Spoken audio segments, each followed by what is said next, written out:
Good morning and welcome to TV6 channel. Thank you so much for joining us on news today. I'm Audrey, has the morning off. In this segment, we will delve into some of the top stories on the global front, which is a topic that affects every Malaysian household, the financial planning landscape in Malaysia. In the wake of a global pandemic, one of the main aspects, employment in Malaysia, was severely affected, causing many people in Malaysia to struggle to stay afloat as their finances begin to dwindle. According to the Social Security Organization SOCSO, about 100,000 Malaysians lost their job and livelihoods in 2020 alone. This downturn brought to light the lack of financial planning among Malaysians, which at the height of movement restrictions in 2021 gave rise to the White Flag campaign for households unable to afford even essentials.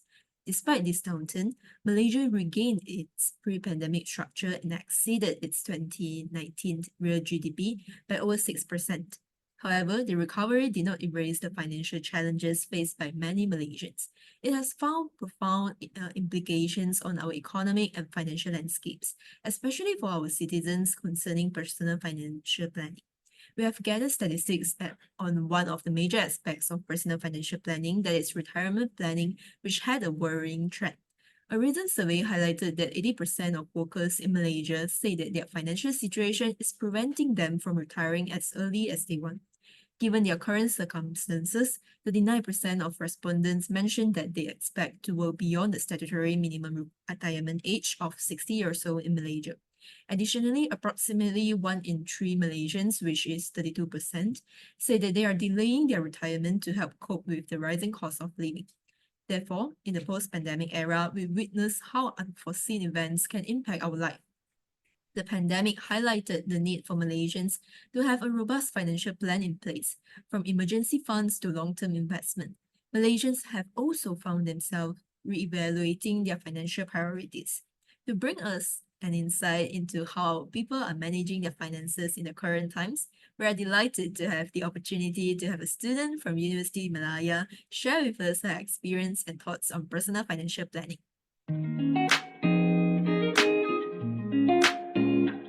Hi, we are now at University of Malaya and we are lucky to have Jain, a student of Faculty of Business and Accountancy, with us. So Jain, have you taken any courses related to financial planning before? Yes, I actually taking one course. It's called Applied Financial Planning in this semester, and I actually just attended this class, which I did a few minutes ago. Oh, that's great! Could you share with us what have you learned from this course? Oh yes. So from this course, I've learned that personal financial planning is like necessary and for everyone, because in our life, time and financial resources are very limited, right? So it actually extends beyond what many initially perceive. It's not just about budgeting and savings. It involves understanding the nuances of investing, navigating the tax landscape, preparing for retirement, and more. And all of which I'm very grateful to have learned this knowledge in this course. Essentially, it's a multifaceted skill set that empowers us to make informed decisions so that we have a solid plan that helps us achieve financial and lifestyle goals. Because of this, it made me further realize the importance of financial planning for personal. Because first, it enhances personal financial risk management, because then we can better manage the uncertainties and risks in life. So in this context, right, I learned that if we are not properly covered by insurance, so we could really face a potential major setback. Secondly, personal financial planning, I think it also improves debt management as well, because we can learn and know how to properly manage our current debts and avoid excessive debt through ways such as looking for ideal loan packages, and perhaps minimizing tax payments also can. And besides, I feel that it also helps us to enhance our lifelong wealth accumulation, because wealth is a function of effort in saving and investing, interest rates and time. So for instance, if we plan our own wealth through strategic investment choices and we contribute consistently, it actually harnesses the power of compounding, and it will allow our wealth to grow exponentially. So, and we can also use this to save for our retirement as well. So in short, I think no matter our age, stage of life, or our level of wealth, creating and reviewing a financial plan from time to time can really put us on the path towards reaching our financial and lifestyle goals. Wow, it's really nice to hear that. So, was this course and the knowledge that you have gained from it able to help you in your daily life? Oh yes, it actually does. Because in this course, I remember one of our coursework principles required us to prepare our individual monthly cash budget. And then from this, I realized that I have not been living within my means, where I spend more than I save, to the point I'm really having cash deficits. So most of my money, I realized it went to entertainment, recreation, and food instead of necessities and savings. And I was really putting myself in hot water. So this really made me realize how important it is to apply financial planning in our daily lives. Therefore, for now, I've been preparing monthly cash budgets periodically, and I carefully review them, and I make proactive adjustments to my spending pattern and saving goals. So this new habit of mine really helps me to stay in control of my finances. Alright, I'm glad to know that this course has actually helped you to become more aware and more responsible towards your finances. So thank you so much for sharing with us. Welcome back to TV6 channel. Today, I had the opportunity to interview a student who is currently enrolled in the Applied Financial Planning course at the university. The insights shared were truly eye-opening, reinforcing the idea that financial literacy is not just a theoretical concept, but a tool that individuals can use to navigate the complexities of personal finance and make sound decisions. As we heard from the student, creating and reviewing a customized financial plan, regardless of age or wealth level, is a crucial step towards achieving financial and lifestyle goals. Remember, financial planning is not just a course, it's a life skill that empowers us all. Now, shifting our focus to the broader landscape, let's delve into the general financial planning practices and spending patterns among Malaysian households. Recent data from the Department of Statistics Malaysia (DOSM) reveals intriguing trends in the financial practices of Malaysian households. Between 2019 and 2022, monthly expenditures rose at a faster pace than gross income, averaging 5,150 ringgit Malaysia in 2022, an increase of 3.7%. Notably, 66.9% of spending concentrated on housing, utilities, food, and transportation, reflecting important areas of financial focus. On the income front, the household income survey highlighted a 2.4% compounded annual growth rate, with average household income reaching 8,479 ringgit Malaysia in 2022. Conversely, the 2022 Ringgit Plus Malaysian Financial Literacy Survey has revealed a spectrum of financial challenges faced by Malaysian households. Over half of the 3,211 respondents expressed anxiety, frustration, or embarrassment about their financial situations, with 71% saving less than 500 ringgit Malaysia monthly, and 67% believe that their emergency savings could last only 3 months or less. A significant portion, 55%, acknowledge a paycheck-to-paycheck lifestyle, underscoring financial strain. The survey also noted that 52% of Malaysians above 18 have yet to start investing, with a risk mismatch among investors, as 52% prefer low-risk options despite the importance of investing for long-term goals. Concerns about retirement savings persist, with only 18% believing that their EPF savings are adequate, and 41% of those feeling otherwise have not initiated retirement financial planning. Additionally, insurance gaps were evident, as 4 of 10 respondents lack a medical card, and 43% of those with dependents did not possess a life insurance policy, emphasizing the need for comprehensive financial education and awareness initiative to address these pressing issues and promote financial resilience among Malaysian households. Despite these challenges, the survey highlighted Malaysians' resilience, with 94% of respondents taking proactive measures to improve their financial situations. These actions included cutting back on leisure activities, reducing dining out, and diligently tracking expenses. To provide you with a first-hand look, we have conducted anonymous interviews with 2 adults who graciously share their personal experiences with financial planning.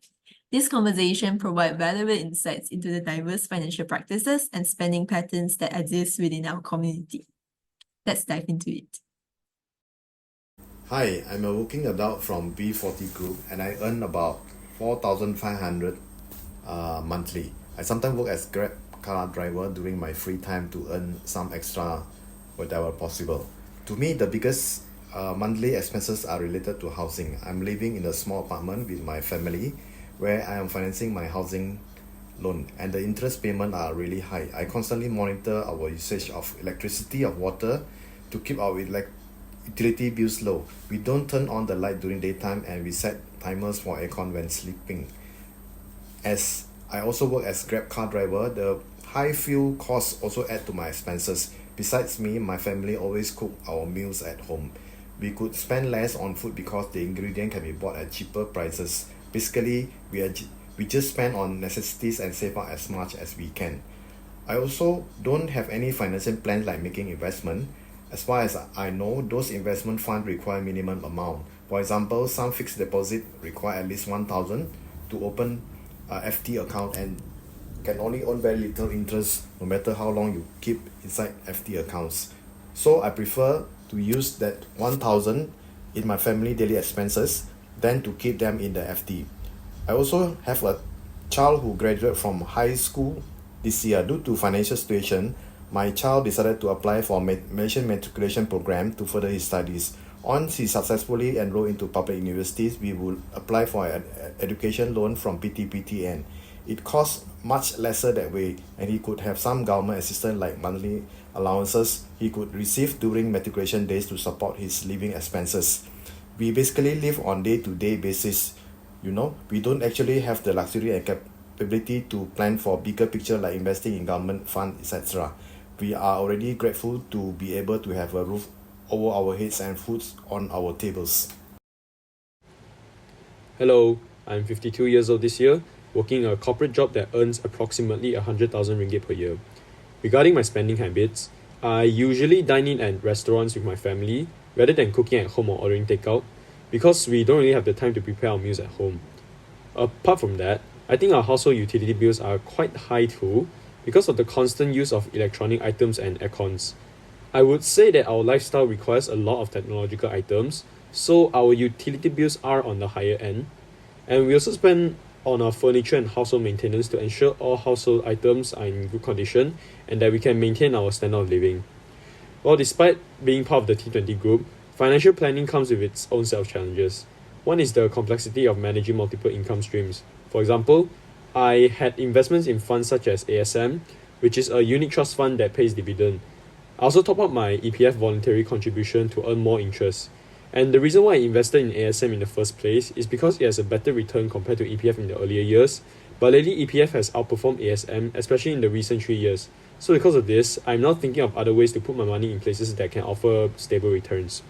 Besides that, I'm also a father of 3 children who are currently still in high school. Years ago, I started saving up money for their higher education through the National Education Savings Scheme offered by PTPTN. And every year, I will deposit around 6,000 ringgit to each of my children's SSPN accounts. To me, this is a good way to save up for their education because it also allows me to enjoy tax exemption of up to 8,000 ringgit per year, which in some way relieved a bit of my financial stress. So in short, I think I have an optimistic outlook on my financial planning. I'm financially secure because of my higher income level, which allows me to meet immediate needs comfortably and plan for the future. Those were compelling insights from our interviews. Their stories mirror the broader financial landscape we discussed today. Financial planning, as we have seen, is not a one-size-fits-all endeavor. It's a dynamic process influenced by various factors. The Department of Statistics Malaysia data and Ringgit Plus survey provide insights into both the progress and challenges within Malaysian households. Now, as we conclude today's segment, it's crucial to emphasize the importance of applying financial planning in our daily life. Whether you are just managing limited resources or having a higher income, a well-thought-out financial plan is a roadmap to a more secure future. Our interviews highlighted that financial planning is not just about overcoming immediate challenges, but it is also a strategic approach for long-term financial well-being. It's about setting achievable goals, navigating through uncertainties, and making informed decisions that align with your aspirations. So, let's make financial planning a priority. Start by creating a budget, understanding your financial goals, and exploring investment opportunities that align with your risk tolerance. Educate yourself about the various financial instruments available, from insurance to retirement savings plan. Parents, educators, and policymakers take note. Instill financial literacy early on. Equip the younger generation with the skills needed to navigate the complex financial landscape they will face. Thank you for joining us on TV6 channel today. Stay financially savvy, stay informed. Until next time.